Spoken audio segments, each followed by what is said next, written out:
गुजरात के कच्छ जिले में बसा एक छोटा सा गांव है वनोई। यहाँ की कहानी सिर्फ एक गांव की नहीं, बल्कि भारत की सच्ची तस्वीर की है, जहां अलग अलग धर्मों के लोग न सिर्फ साथ रहते हैं, बल्कि एक दूसरे के त्योहारों में शामिल होते हैं, एक दूसरे के दुख सुख के साथी बनते हैं।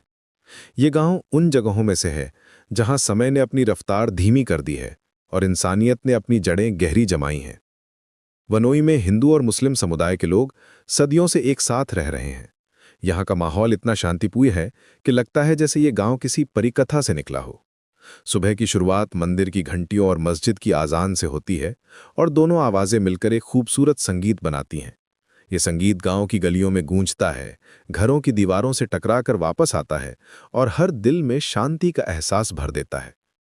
कच्छ की धूप भरी सुबह में जब किसान अपने खेतों की तरफ निकलते हैं, तो यहाँ कोई फर्क नहीं दिखता कि कौन हिंदू है और कौन मुस्लिम। सभी एक ही मिट्टी के बेटे हैं, एक ही आसमान के नीचे सपने देखते हैं। मुस्लिम समुदाय में 4 मुख्य उपजातियां हैं। पहली है थय्यम समुदाय, जो मुख्यतः कृषि और पशुपालन का काम करता है। ये लोग अपनी मेहनत और ईमानदारी के लिए पूरे गांव में जाने जाते हैं। इनके खेत हमेशा हरे भरे रहते हैं और इनकी भैंसों का दूध गांव भर में मशहूर है। खलीफा समुदाय के लोग धार्मिक कार्यों में अग्रणी हैं और गांव की शांति बनाए रखने में महत्वपूर्ण भूमिका निभाते हैं।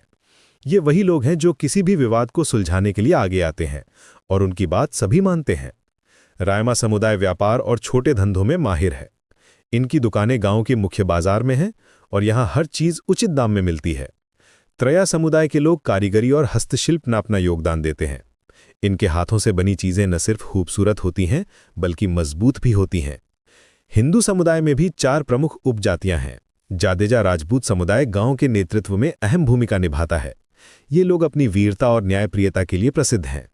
गांव की पंचायत में इनकी आवाज का बहुत सम्मान है। रबारी समुदाय पशुपालन में विशेषज्ञ है और गांव की दूध और घी की जरूरतों को पूरा करता है।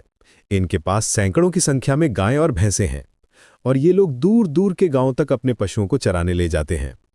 ठाकुर समुदाय कृषि में अग्रणी है और गांव की खाद्य सुरक्षा में योगदान देता है। इनके खेत गांव के सबसे उपजाऊ हिस्से में है और यहाँ गेहूं, बाजरा और तिल की फसल होती है। लुहार समुदाय लोहे का काम करता है और कृषि उपकरणों से लेकर घरेलू सामान तक बनाता है।